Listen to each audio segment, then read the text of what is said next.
দে। ও দয়ার মালিক, আমার অবুঝ উম্মতগুলোরে তুমি হেদায়েত দাও, যারা বুঝে না তুমি বুঝাইয়া দাও। ওরে আমি হুজুর যদি জান্নাত পেয়েই ফেলি, তাহলে আবু বকরের মতো বান্দা জান্নাতের টিকিট পাইয়া মৃত্যু পর্যন্ত কান্না করলেন কেন?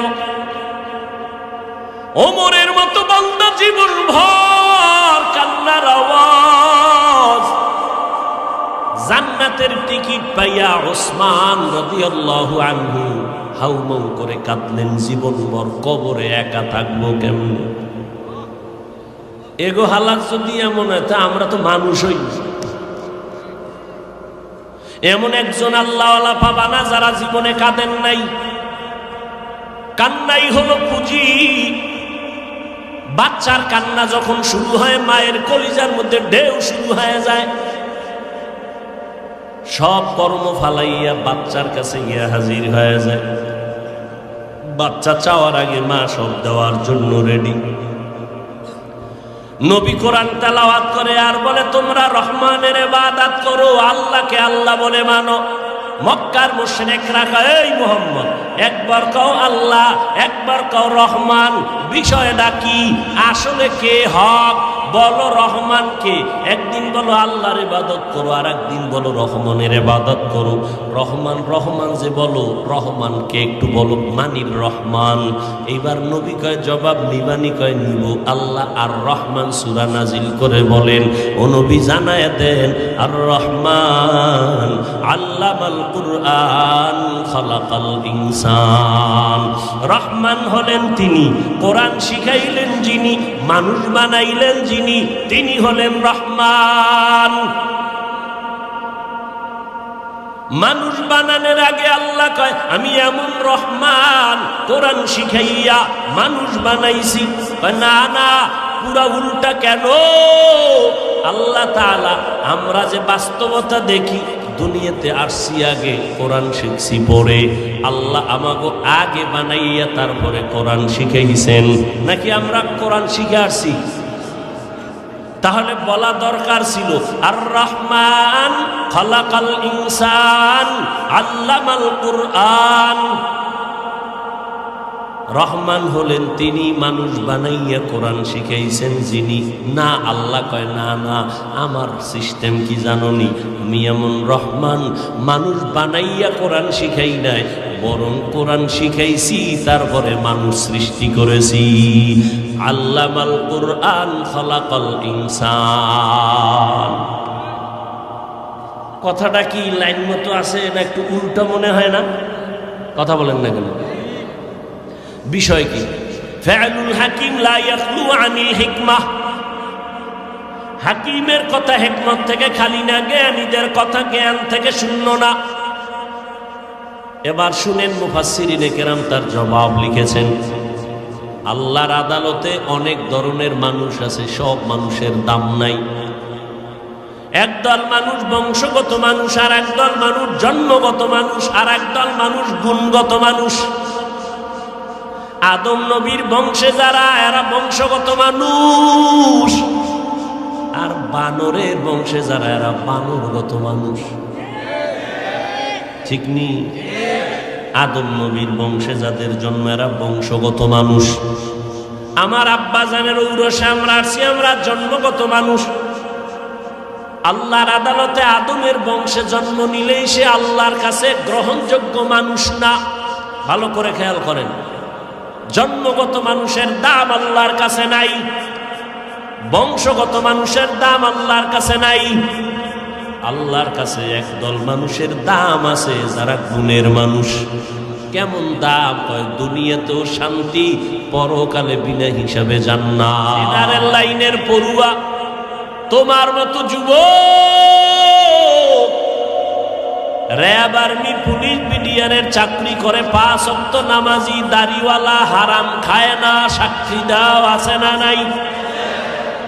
তুমি কেন পারবা না রে বাবা? কত ওসি, কত ডিসি, কত এসপি, এমপি, মন্ত্রী, চেয়ারম্যান, মেম্বার 5 বেলার নামাজ পড়ে। ও যুবক, তুমি ডাক্তার হও, দোয়া করি ইঞ্জিনিয়ার হও, তুমি একজন সাংবাদিক হও, ব্যারিস্টার হও, তবে একটা অনুরোধ বাবা, বেয়াদব যেন তুমি না হও। তোমার ব্যবহারে যেন কোনো মা বাবা কষ্ট না পায়, তোমার আচরণে কেন আলেম যেন কষ্ট না পায়, তোমার ব্যবহারে যেন এলাকার কোনো মুরব্বীরা কষ্ট না পায়। তোমার ফুলের মতো জীবনটা, তুমি একটা মানুষ। আমার নবী ১৫০০ বছর আগে বলেছে, এ যুবকেরা, আমি মুহাম্মদের মা নাই, বাবা নাই, আমি বড় ইয়তীম, আমার আপনজন সবাই আমার দুশমন, আমার ঘরের চারপাশে আটকায়, বারবার আমারে জবাই করবে, আমার হাঁটার পথে কাটা দেয়, এত কষ্ট। ও দুনিয়ার যুবকেরা, আমি বলে গেলাম এই মুসিবতের মধ্যে আমার উপকার করছে যুবকেরা, বিরোধিতা করছে বুড়ারা। যুবকেরা উপকার করেছে আমার। 7 বছর থেকে 12 বছর বয়সের হযরতে আলী নবীর হাতে গিয়া কালেমার পতাকা নিয়ে দাঁড়ায় গেলেন। 27 বছর বয়সে ওমরের মতো বান্দা নবীর গর্দান কাটতে গিয়া কালেমার পতাকা নিয়ে দাঁড়ায় গেলেন। ওমরের মতো বীর যোদ্ধা নবীর হাতে কালেমা পড়লেন, নবীর হাতে হাত লাগাইলেন, নবীর নজর দিয়া তাওয়াজ্জু দিলেন, ওমরের ভিতরের পাওয়ার বেড়ে গেল। ওমর তরবারি নিয়ে দাঁড়ায় কয়, আমার নবীর বিরুদ্ধে যদি কেউ কথা কাও, মুহাম্মদের লাগবে না, তরবারি ওমরেরটা রেডি, আয়, কারো দরকার হবে না। ও আল্লাহর বান্দারা, এজন্যই তো আল্লাহ পাকের নবী মানুষের দ্বারে দ্বারে কোরআনের দাওয়াত দেওয়ার আগে তেলাওয়াত শোনায়। তেলাওয়াত, ইয়াসিন ওয়াল কুরআনিল হাকীম ইন্নাকা লামিনাল মুরসালিন আলা সিরাতিম মুস্তাকিম তানজিলাল আজিজির রহিম লিতুনযিরা কওমান মা উনযিরা আবাউহুম ফাহুম গাফিলুন। দুনিয়াতে কত দামি দামি কিতাব আছে, কোরআনের মতো মজার তেলাওয়াত আর কোথাও পাওয়া যায় না। এরে আল্লাহর বান্দা, আব্দুল্লাহ ইবনে মাসউদ সাহাবী এখনো কালেমা পড়ে নাই। আবু বকর আর নবী রাস্তা দিয়া কোথাও যেন যাইতেছেন, হঠাৎ একটা খালি ময়দানের পার্শ্বে দেখে একটা যুবক অনেকগুলো বকরি নিয়ে রাখালগিরি করতেছে। পেটে ক্ষুধা লাগছে, নবীজির পেটে ক্ষুধা, আবু বকরের। দাঁড়ায় গেলেন, রাখালকে ডাকলেন, এই যুবক রাখাল, আসো। রহমতের নবীর সামনে এসে দাঁড়ায় গেল। কামগো পেটে ক্ষুধা লাগছে, তুমি এই রাখাল এই বকরির? বলে হ্যাঁ। কয়েকটা দুধওয়ালা বকরি দাও, আমরা দুধ পান করব। রাখাল বলে, খবরদার, আমি রাখাল ঠিক, তবে এর মালিক আমি না, মালিকের অনুমতি ছাড়া আমি দিতে পারবো না। রাখাল জানে না রহমতের নবী এখানে দাঁড়ায় কথা বলতেছে। যখন বলল মালিকের অনুমতি নাই, দিতে পারবো না, নবী বললেন, রাখাল ভাই, এমন একটা বকরি আমার কাছে এনে দাও, তোমার শত বকরির মধ্যে যেটা দুধ দেয় না, জীবনেও দিবে না, এমন একটা বকরি দাও, ওটা দুধ দেয় না, জীবনেও দিবে না, এটা নিয়ে আসো। নবীর সামনে রাখাল বকরি এনে হাজির। রহমতের নবী বিসমিল্লাহ বলে ওলানে হাত দিলেন, দুধে ভরপুর হয়ে গেল। নবী নিজে দহন করলেন, নিজেও পান করলেন, আবু বকরকে পান করালেন, রাখালেরও পান করাইয়া কয়, বকরিটারে আবার পালের মধ্যে ফেরত দিয়া দাও। আগের মতো বকরি পালে দিয়া দিল। এগুলো দেখা সাথে সাথে নবীর কদমে পড়ে কালেমা পড়ল আব্দুল্লাহ ইবনে মাসউদ। সেই আব্দুল্লাহ ইবনে মাসউদকে নবী বলেন, এই আব্দুল্লাহ একটু কোরআন তেলাওয়াত করে আমার শোনাও তো, আমার শুনতে মজা লাগে। আব্দুল্লাহ কয়, কোরআন নাজিল হইছে আপনার উপর, আপনি আমার থেকে শুনবেন? কয়, রে আব্দুল্লাহ ইবনে মাসউদ, নিজে নিজে তেলাওয়াত করার মজা একরকম, আর একজনে পড়বে আমি বইসা শুনবো তার মজা আর এক রকম। তুমি তেলাওয়াত করো, আমি একটু শুনবো, শোনার মধ্যে মজা বেশি। পড়তে গেলে তো নিজের মধ্যে একটা পেরেশানি কাজ করে, ভুল হয়ে গেল। আর ইমাম সাহেব যখন তেলাওয়াত করে, মুসল্লি শুনতেছে, চোখের পানি পড়তেছে। এই যুবক, তোর মন মতো জীবনে তো কম চললি না রে বাবা, তবে আজকে দুইটা অনুরোধ আমি তোরে করে যাব, মানলে ভালো হবে, না মানলে কিছু করার নাই। এক, রাতে বিছানায় গিয়া মোবাইলটা চালাইতে চালাইতে চালাইতে শেষ, যখন তোর সিগন্যাল এসে যায় এখন আর চালাবি না, ঘুমাবি। ঠিক ওই সময় আমার অনুরোধ থাকলো, বাবা মাঝে মাঝে ডেলি না, ও বাবা ইউটিউবে সার্চ দিবা কোরআন তেলাওয়াত, দেখবা মক্কা মদিনার ইমামদের তেলাওয়াতে সে হাজির হয়ে গেছে। একটা তেলাওয়াতে টাচ করবা, অটোমেটিক তেলাওয়াত চলতে থাকবে, বালিশের পাশে মোবাইলটা ফালাইয়া তেলাওয়াত শুনতে শুনতে ঘুমায় যাবি রে বাবা। আমি ওয়াদা করে গেলাম, এক সপ্তাহ যদি রেগুলার এই আমল চালায় দেও, নিজেই তওবা করবি, জীবনে আর গানের আওয়াজ কানের মধ্যে ঢুকাবি না। আমার আল্লাহর কোরআন এত মজার, বুঝাইতে পারি না রে বাবা। ওই কোরআনটা যদি শিখতে পারতি কতই যে মজারে যুবক। এরপর একদিন যখন আবার তেলাওয়াতের পাশাপাশি তরজমাটা পড়তে দেখতে আরো মজা লাগে। আল কারিআতু মাল কারিআহ ওয়া মা আদরাকা মাল কারিআহ, তরজমাটা বাংলায় পড়, দেখবি কত মজা পাবি রে বাবা। ওয়াইলুল লিকুল্লি হুমাযাতিল লুমাযাহ আল্লাযী জামাআ মালাহু ওয়া আদ্দাদা ইয়াহসাবু আন্না মালাহু আখলাদা। আলহাকুমুত তাকাসুরু হাত্তা যুরতুমুল মাকাবির। ও যুবক, কত বিধর্মীরা কোরআন ধরছে আর কালেমা পড়ছে। ভারতের সন্তান অক্সফোর্ড বিশ্ববিদ্যালয় অর্জন করল, ধনবল মনোবল জনবলের অভাব নাই, সম্মান টাকা পয়সার অভাব নাই। পৃথিবীর সব ধর্মের কিতাবগুলো রিসার্চ করে করে দেখলো ইসলাম ধর্মের একটা সুসংবাদ আছে। ওই বান্দা শিব শক্তি স্বরূপজি আল্লাহর কোরআন ধরলো, কোনো ভুল আছে কিনা দেখবে। আরবি ভাষার ডক্টরেট ডিগ্রি নেওয়া, কোরআন রিসার্চ করতে গিয়া এই শেষ পর্যন্ত সিদ্ধান্তে উপনীত হলো, কোরআনের ভুল ধরতে গিয়া নিজের ভুল কোরআনের আয়নায় সব হাজির হয়ে গেছে। কালেমা পড়ে মুসলমান হয়েছে। বাংলাদেশেও একবার আসছিল, নাম ছিল ইসলামুল হক। এরশাদ সাহেব যখন আমগো দেশের চেয়ারে তখন আসছিল, ভারতের তদানীন্তন সময় সরকারের চাপে আর থাকতে পারে নাই। আল্লাহর কোরআনের সামনে মাথা নষ্ট,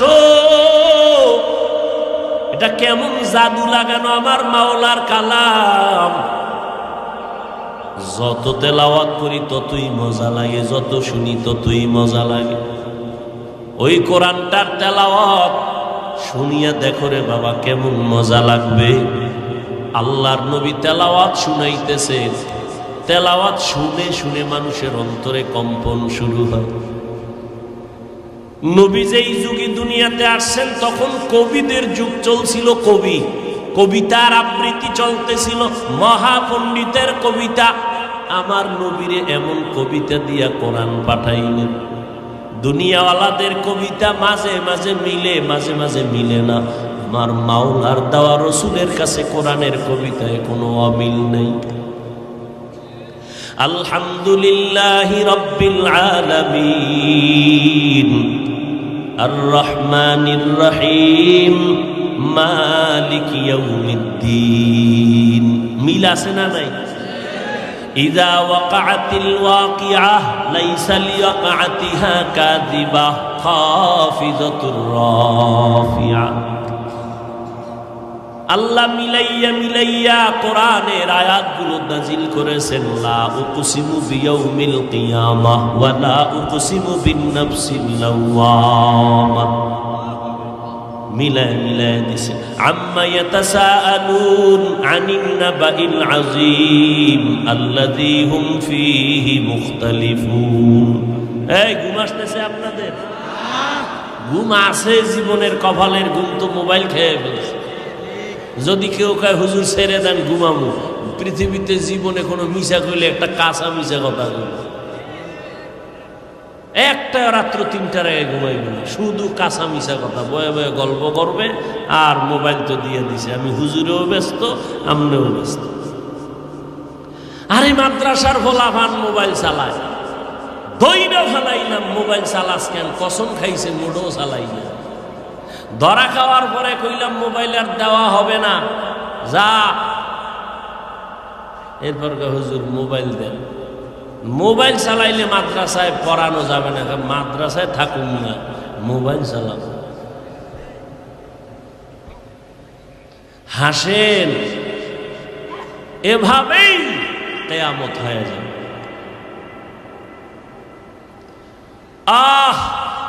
আমি বক্তা মানুষের বয়ান করি, কিন্তু দুঃখ এই চেয়ারটায় যতক্ষণ বসে আছি মনে হয় যেন আমি ফেরেশতার চরিত্র নিয়ে ওয়াজ করতেছি।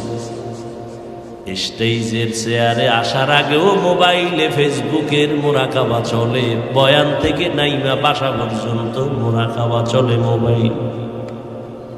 বাসায় গিয়া মাইয়া বলা বউয়ের হক আদায় না করে মোবাইল।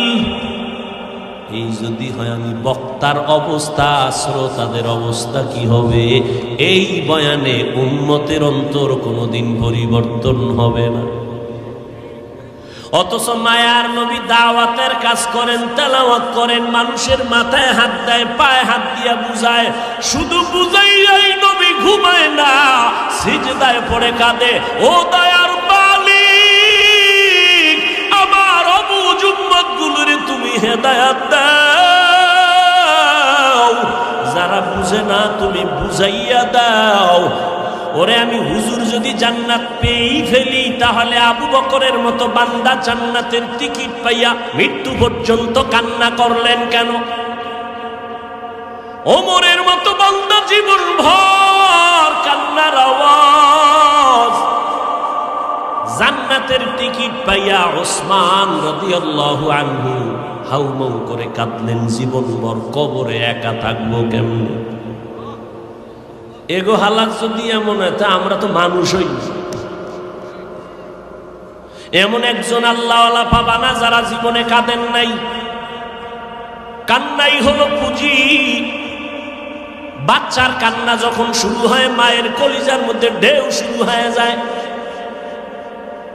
সব কর্ম ফালাইয়া বাচ্চার কাছে গিয়া হাজির হয়ে যায়। বাচ্চা চাওয়ার আগে মা সব দেওয়ার জন্য রেডি।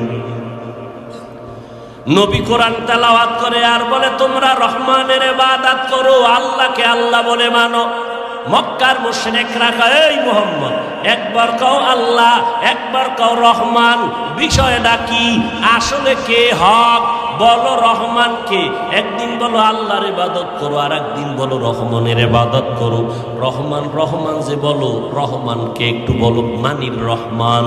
এইবার নবী কয় জবাব নিবানি? কয় নিব। আল্লাহ আর রহমান সূরা নাজিল করে বলেন, ও নবী জানায় দেন, আর রহমান আল্লামাল কুরআন খালাকাল ইনসান। রহমান হলেন তিনি, কোরআন শিখাইলেন যিনি, মানুষ বানাইলেন যিনি, তিনি হলেন রহমান। মানুষ বানানোর আগে আল্লাহ কয় আমি এমন রহমান, কোরআন শিখাইয়া মানুষ বানাইছি। না না, পুরা উল্টা। কেন? আল্লাহ তাআলা আমরা যে বাস্তবতা দেখি, দুনিয়াতে আসছি আগে, কোরআন শিখছি পরে। আল্লাহ আমাকে আগে বানাইয়া তারপরে কোরআন শিখাইছেন, নাকি আমরা কোরআন শিখে আসছি? তাহলে বলা দরকার ছিল আর রহমান খালাকাল ইনসান আল্লামাল কুরআন। রহমান হলেন তিনি, মানুষ বানাইয়া কোরআন শিখাইছেন যিনি। না, আল্লাহ কয় না না, আমার সিস্টেম কি জানোনি? আমি এমন রহমান, মানুষ বানাইয়া কোরআন শিখাই নাই, বরং কোরআন শিখাইছি তারপরে মানুষ সৃষ্টি করেছি। আল্লামাল কুরআন খালাকাল ইনসান। কথাটা কি লাইন মতো আছে না একটু উল্টা মনে হয় না? কথা বলেন না কেন? বিষয় কি? ফাআলুল হাকিম লা ইয়াখলু আনিল হিকমাহ। হাকিমের কথা হিকমত থেকে খালি না, জ্ঞানীদের কথা জ্ঞান থেকে শূন্য না। এবার শুনেন, মুফাসসিরিনে কেরাম তার জবাব লিখেছেন। আল্লাহর আদালতে অনেক ধরনের মানুষ আছে, সব মানুষের দাম নাই।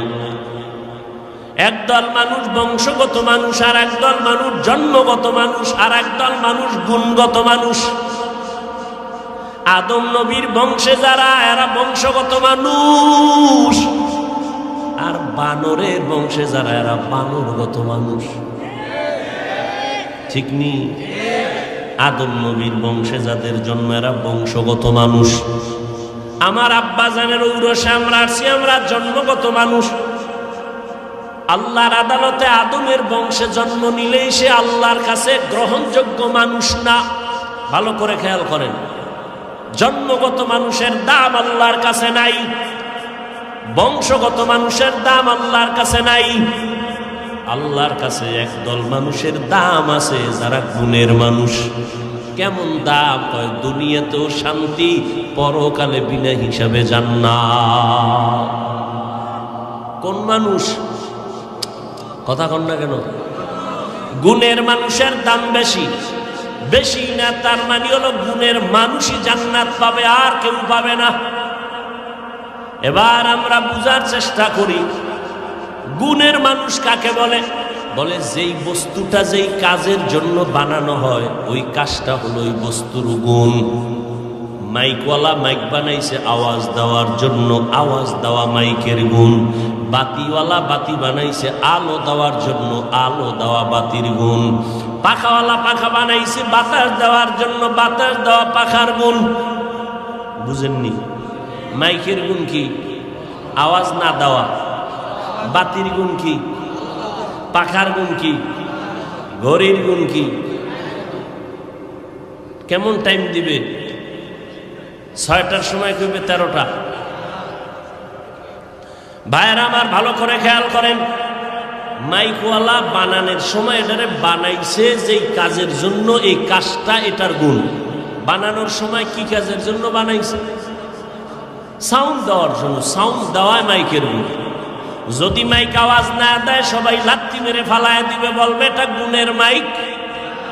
বাতি যদি আলো ঠিক মতো না দেয়, সবাই ফেলে দিয়া বলবে এটা গুণের বাতি না। পাখা যদি বাতাস না দেয়, সবাই ফেলে দিয়ে বলবে এটা গুণের পাখা না। এবার বুঝেন, মানুষ আল্লাহ কেন বানাইছেন? কি ঘুমাইতেছেন না? পৌঁছে আইলি ঘুমায়। হ্যাঁ, জান্নাতের বাগান তো একটু ঘুম তো আসবেই। আদম নবীরে জান্নাতে দিছেন, আরে ঘুম। এদিক দিয়ে তুফান হয়ে যাইতেছে, আদম নবীর খবর নাই। নিজের শরীর থেকে সার্জারি করতেছে আল্লাহ নিজে। আদমের ঘুম আর ঘুম, খবরই নেই। একদিকে আড্ডি মাওলায় লইয়া হাওয়ারে বানাইয়া লাইছে, খবর নেই। আরে ঘুম। ঘুম থেকে উঠে দেখে অচেনা এক সুন্দরী রূপসী বিশ্ব সুন্দরী বসে আছে। অন্তর খালি যায় যায় যায়। ফেরেশতারা কয় সাবধান, কই যাও? অচেনা মানুষটাকে জিজ্ঞাসা করে তুমি কে? কয় আমি এক নারী। তুমি এনে হঠাৎ করে কইতো নাই,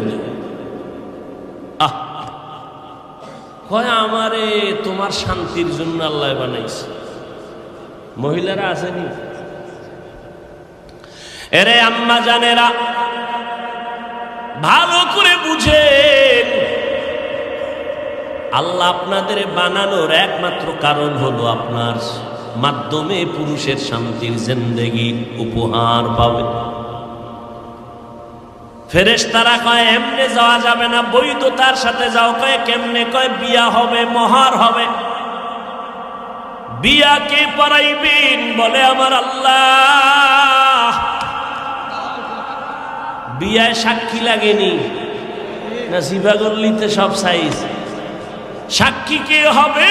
যেই বিয়া পড়াবেন আমার আল্লাহ, ওই বিয়ার সাক্ষী হবে আর সে আজিম যারা মাথায় লইয়া দাঁড়ানো আছে সেই ফেরেশতা। মোহর লাগবে নি? কেউ কি সুবিধাবাদী রাখা মোহর মাপ লইয়া লাইছে। ধান্দাবাজ কোথাকার, কোন জায়গায় মোহর মাপ না, এটা মিথ্যা কথা। আর ধরে আতে বিঘাতে বাপের নাম নাই সানগাজির বে, কামাই নেই 10 টাকা, মোহর ধরছে 3,49,000, 13 টাকা 14 পয়সা। আছে না নেই? সব জায়গায় ধান্দাবাজ। এরপরে 50,000 টাকা উসব, এই একটা আর এক মিশা কথা। পুরা বিয়াটা যদি মিথ্যার দ্বারা সাজায়, এই সংসারে শান্তি হবে কিভাবে? ওদিক দিয়ে মাইয়া বিয়ে করতে গিয়ে 13 জনে গেছে দেখতে, বন্ধু বন্ধু বান্ধব সব লইয়া। বিয়ে করবে একজনে, দেখতে গেছে 13 জনে। এরপরে ভিতরে ভিতরে কন্টাক্ট, বিদেশের ভিসা। বুঝেন না? তোমার বাড়ির মাইয়া নিমু, বিদেশে যাওয়ার ভিসা দিবানি। তুমি বউ বিয়া কইরা বিদেশ যদি যাও ভিসা লইয়া, বউ পাহারা দিবে কে? আমার ছোট ভাই আছে। কি বানায় কইতেছি? আকাম চলে না? এই যৌতুক চলে না? হালাল না হারাম? ভাইরা আমার, এই শিবচর এলাকায় বোধহয় গুনাহ নাই।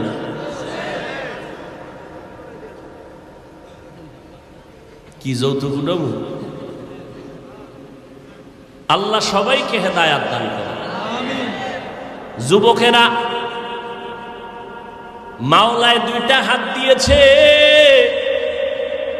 রক্ত যদি পবিত্র থাকে, ওয়াদা কর নিজের পায়ে দাঁড়াইয়া কামাই কইরা চিৎকার দিয়া বলবি, শ্বশুরের গোষ্ঠীরা আমারটা খাবি, আমি খাওয়াবো। কোনোদিন ফকিন্নির মতো শ্বশুর বাড়ি থেকে ভিক্ষা নিব না। আর যদি ওই পায়খানা খাওয়ার চিন্তাই করো, তাহলে বিয়ার আগের দিন হাতের কবজা কাইটা ফালায় কবি, আমি পুরুষ নামের কলঙ্ক। তুই কাপুরুষ। আল্লাহ হেদায়াত দান করেন। কি কথার মধ্যে দিয়ে হেনে আইলাম খবর নেই। আম্মা জান হাওয়া আলাইহিস সালাম মোহর টাকা লাগবে, কয় না টাকা নাই। ফেরেশতারা আল্লাহর অর্ডার পায়, কয় মোহর হলো। শেষ যুগে একজন নবী আসবেন, মুহাম্মদ বলেন, তার উপরে 3 বার অথবা 21 বার দরুদ পড়ে নাও, এটাই মোহর হয়ে যাবে। হর কে বাশত আমেলে সল্লু মুদম, আতেশে তো জুকশাওয়াত বরওয়ে হারাম। খারাপ লাগতেছে আপনাদের? বলেন, মানুষ আল্লাহ কেন বানাইছেন? ইবাদতের জন্য। যেই জিনিসের জন্য, কাজের জন্য বানানো হয়, কাজ হলো ওই জিনিসের গুণ। মানুষ বানানোর কারণ বিড়ি টানার লেগে। তুই যারা ওয়াজের আগেও বিড়ি টানে, মোনাজাতের ভরেও বিড়ি। আসেনি বিড়ি খোর? হ্যাঁ, আল্লাহ হেফাজত করে। কি মজা যে ভাই, এটা হুজুর আপনি কি বুঝবেন? হায় হায়, আল্লাহ বলেন আমি মানুষ কেন বানাইলাম? ওয়ামা খালাকতুল জিন্না ওয়াল ইনসা ইল্লা লিয়াবুদুন। আল্লাহ বলেন আমি মানুষ বানাবার একমাত্র কারণ হলো ইবাদত। কার ইবাদত? ইবাদত মানে কি? সারা রাত্র তাসবিহ টানা, এক কথায় জীবনে যা করবেন সব ইবাদত। এই ছেলে মেয়েরা স্কুলে পড়ো ইবাদত, কলেজে পড়ো ইবাদত, ডাক্তারি পড়ো ইবাদত, চাকরি করো ইবাদত, ব্যবসা করো ইবাদত, ঘুমাইয়া থাকবা তাও হবে ইবাদত। যদি আমার আল্লাহর জন্য হয়, নবীর তরিকায় হয়, নবীর তরিকায় ঘুমাইলেও এবার, আর নবীর তরিকা বাদ দিয়া নামাজ পড়লেও গুনাহ। নবীর তরিকা বাদ দিয়া নামাজ কেমনে? আল্লাহু আকবার। এবার আলহামদুলিল্লাহ সূরা বাদ দিয়া দরুদ শরীফটা আগে পড়ে লাইছে, যেটা বইয়ে পড়তো। নবীর আশেক তো, এজন্য আগে দরুদ পড়ে লাইছে। হবে? বলেন। মাগরিবের ফরজ নামাজ কয় রাকাত? 3 রাকাত নামাজে দাঁড়াইয়া আল্লাহর বান্দা চিন্তা করে ফেললো, আরে 2টা সেজদা মাওলারে বাড়াইয়া দিলে মাওলায় খুশি না হইয়া যাবে, তাহলে আর বেজোর 3 রাকাত পরে লাভ কি? আর 1 রাকাত বাড়ায়া 2টা সেজদা মাওলারে দেই, মাওলায় খুশি হয়ে যাবে, 4 রাকাত জোর হয়ে যাবে। মাগরিবের 3-এর 4 বানায় সেজদা 2টা বাড়ায় দিছে আল্লাহরে খুশি করার জন্য। জানা থাকলে বলবেন নামাজটা হবে নি।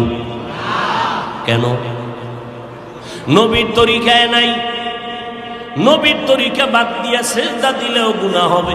আর নবীর তরিকায় খানা খাবেন সওয়াব, বাথরুমে যাবেন সওয়াব, নবীর তরিকায় যত আমল করবেন সওয়াব।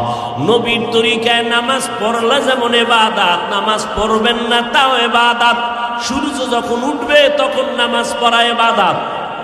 হ্যাঁ, রোজা রাখা এটা ইবাদত, রোজা না রাখাটাও ইবাদত। নবীর তরিকায় যদি কেউ ঈদের দিন রোজা রাখে সওয়াব হবে না। আল্লাহ মানুষ বানাইছেন ইবাদতের জন্য। ইবাদত করাই হলো মানুষের গুণ। মানুষের গুণ কি? এখন ইবাদতটা করবেন কেমনে? নিয়ম জানা লাগবে। নিয়ম জানানোর জন্যই হলো কোরআনুল কারীম। কোরআন শিখার জন্য আছে উলামায়ে কেরাম। কেরাম থেকে কোরআন শিখবেন, কোরআন শিখা ইবাদত করবেন, গুণের মানুষ হবেন, বিনা হিসাবে জান্নাতে যাবেন। এই দিকে ইঙ্গিত করে আল্লাহ বলেন আর রহমান আল্লামাল কুরআন খালাকাল ইনসান। যারা কোরআন শিখা ইবাদত করবা, গুণের মানুষ হবা, আমি আল্লাহ তাদেরকে মানুষ বলে জান্নাত দিয়ে দিব। এই দিকে ইঙ্গিত করে আল্লাহ কয় আমি আগে কোরআন শিখাইছি, পরে গুণের মানুষ বানাইছি। কোরআনের মাধ্যমে ইবাদত করো।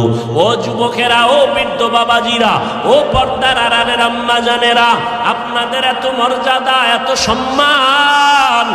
আপনারা নবীদের মা, সাহাবায়ে কেরামের মায়ের মতো মা, আপনারা আয়েশা রাদিয়াল্লাহু আনহার মতো নারী, আপনারা খাদিজা রাদিয়াল্লাহু আনহার মতো নারী, ফাতেমা রাদিয়াল্লাহু আনহার মতো নারী।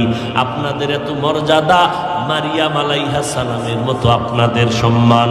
মারিয়াম আলাইহিস সালামের এত সম্মান, নবী হাদিসে বলেন কিয়ামতের ময়দানে জান্নাতের 8টা দরজা খুলিয়া 4টা মহিলাকে বারবার ডাকবে, আসো জান্নাতের মধ্যে আসো।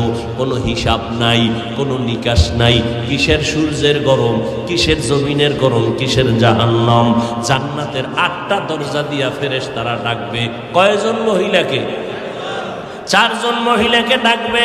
ওদের কোনো হিসাব নাই। আল্লাহর ফেরেশতারা ডাকবে, আসো জান্নাতের বিছানা রেডি। এর মধ্যে 4 জনের 1 নাম্বার মারিয়াম আলাইহিস সালাম, ঈসা নবীর আম্মা জান।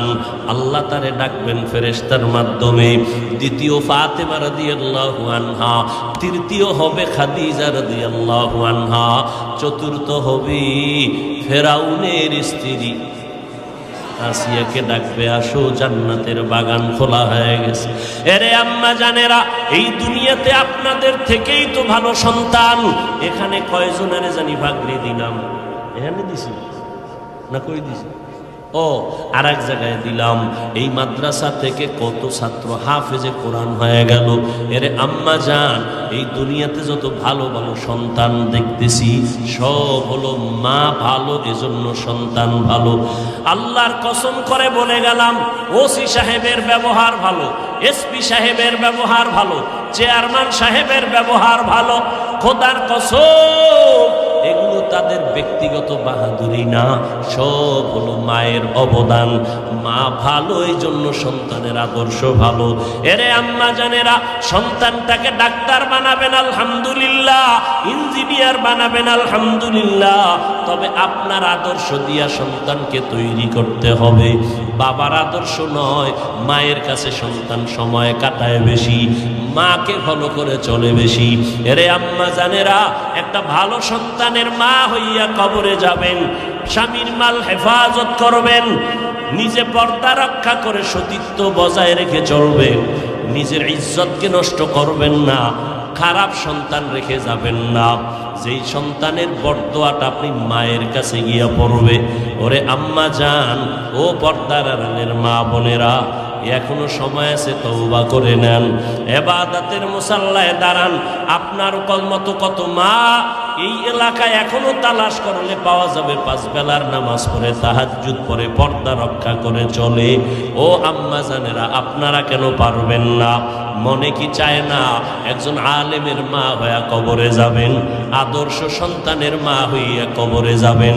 আপনার সন্তানের সবাই দোয়া করবে, ওলামায়ে কেরাম দোয়া করবে, মুরব্বীরা দোয়া করবে, এলাকার সবাই কলিজা দিয়ে দোয়া করবে, সন্তান ভালো। আপনি মা এই দোয়ার অংশ পেতে থাকবেন। আপনি এমন সন্তান যদি বানাইতে চান, আপনাকে আদর্শওয়ালা হতে হবে, নামাজি হতে হবে, স্বামীর আনুগত্য করতে হবে, আল্লাহর মুহাব্বত নিয়ে নবীর তরিকায় চলতে হবে। ও যুবকেরা, এখন থেকে তৈরি হয়ে যাও। জীবনে অন্যায় তো কম করো নাই, মনে চাইছে অন্যায় করেছো, কেউ বাধা দিলেও তুমি থামো নাই। আজকে থেকে অন্তরকে দুর্বল করে আল্লাহর কাছে তওবা করো। মরিয়া গেলে যাবা, কোনোদিন নামাজ ছাড়বা না, বেপরদায় চলবা না, দাড়ি কাটবা না, মা বাবার সাথে খারাপ ব্যবহার করবা না, ওলামায়ে কেরামের বিরোধিতা করে গুনাহগার হবা না, নবীর তরিকা নিয়ে চলবা। ও আল্লাহর বান্দারা, এখনো যদি তওবা করো, আমার আল্লাহ এত বড় দয়াময়, 1 সেকেন্ডের তওবার বিনিময়ে জীবনের গুনাহ আল্লাহ মাফ করে দিবেন। তওবার নিয়ত সবার কপালে হবে না। শুরুতেই বলেছিলাম, আবু জাহাল 13টা বছর নবীকে দেখলো, বয়ান শুনলো, কালেমা নসিবে আসলো না।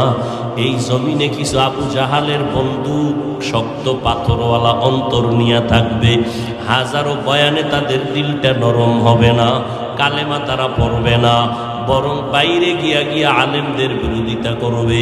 আর একদল আল্লাহর বান্দা ওমরের মতো মেজাজ নিয়ে চলবে। ওয়াজের প্যান্ডেলে আইসা হঠাৎ গুনার কথার, মরণের কথা যখন স্মরণ হবে, তওবা করিয়া বিদায় হয়ে যাবে, আর গুনাহ করবে না বলিয়া। ও যুবকেরা, আল্লাহর কাছে মাথা নত করে তওবা করো। ডাক্তার হও তো আদর্শওয়ালা হইও, ইঞ্জিনিয়ার হও তো আদর্শওয়ালা ইঞ্জিনিয়ার হইও। আল্লাহর কাছে দোয়া করো, তওবা করো, উলামায়ে কেরামের পরামর্শ নিয়ে জীবনটাকে চালাও, ধন্য হবা। মা বাবার দোয়া নিয়ে সামনে আগাও। ওই মা বাবার দোয়া ছাড়া আগাইতে পারবা না, ওই মা বাবার দোয়া ছাড়া কোনোদিন সফলতা আসবে না। তওবা করার মতো যদি কারো অন্তর তৈরি হয়, মুনাফিকি দুর্বলতা যদি না থাকে, যাদের অন্তরে তওবার নিয়ত আছে খাঁটিভাবে, তাদেরকে বলবো, দুটো হাত আমার আল্লাহকে দেখায়া দাও। আয় আল্লাহ, আমাদের হাতগুলো কবুল করে নেন, তওবা কবুল করে নেন, তওবার উপরে মজবুত হইয়া চলার মতো তৌফিক দান করেন। আমিন। আলহামদুলিল্লাহি রাব্বিল আলামিন, ওয়াসসালাতু ওয়াসসালামু আলা সাইয়্যিদিল আমবিয়াই ওয়াল মুরসালিন ওয়া আলা আলিহি ওয়া আসহাবিহি আজমাইন। ইয়া আরহামার রাহিমিন, ইয়া আরহামার রাহিমিন, ইয়া আরহামার রাহিমিন। রব্বিরহামহুমা কামা রাব্বায়ানি صغيرا اللهم إنك عفو كريم تحب العفو فاعف عنا اللهم إنا نسألك رضاك والجنة ونعوذ بك من سخطك والنار اللهم إنا نعوذ بك من البرص والجنون والجذام وسيء الأسقام ও দয়ার মালিক কত উলামায়ে কেরামরা হাত তুলেছেন আয় আল্লাহ কত মুরব্বী কত হাজী সাহেব কত ব্যবসায়ী চাকরিজীবী আমার কলিজার যুবক ছাত্র ভাই পর্দার আড়ালে কত মা বোনেরা আয় আল্লাহ মেহেরবানি করে আমাদের মাফ করে দেন গুনাহমুক্ত জীবন দান করেন আয় আল্লাহ মাহফিল কবুল করে নেন আয়োজনকারী সহযোগিতাকারীদের কবুল করে নেন আয় আল্লাহ সারা দুনিয়াবাসীকে মাফ করে দেন আয় আল্লাহ প্রবাসে যারা আছে আমার ভাই বোনেরা সবাইকে হেফাজত করেন আয় আল্লাহ সবার কামাই রুজিতে হালাল ভাবে ব্যবসা চাকরিতে বরকত বাড়ায় দেন হারাম থেকে হেফাজত করেন আয় আল্লাহ পর্দার আড়ালের মা বোনদের আবেদা বানায় দেন সন্তানগুলো নেককার বানায় দেন আয় আল্লাহ মাদ্রাসা মসজিদ গুলো কবুল করে নেন অন্যান্য শিক্ষা প্রতিষ্ঠান নবীর আদর্শের আদলে কবুল করে নেন যারা লেখাপড়া করে পরীক্ষার্থী কামিয়াবির ব্যবস্থা করে দেন আয় আল্লাহ সমস্ত ছাত্রীদেরকে শিক্ষকদের কাছে বিনয়ী হওয়ার তৌফিক দান করেন আদবওয়ালা বিনয়ী জিন্দেগি দান করেন আদবওয়ালা বিনয়ী জিন্দেগি দান করেন রিয়া হাসাদ কিবির দূর করে ইখলাস দান করেন আয় আল্লাহ সুন্নাতওয়ালা জিন্দেগি দান করেন নবীজির রওজা বাইতুল্লাহ জিয়ারতের তৌফিক দান করেন মা বাবার বাধ্যগত সন্তান বানায় দেন আয় আল্লাহ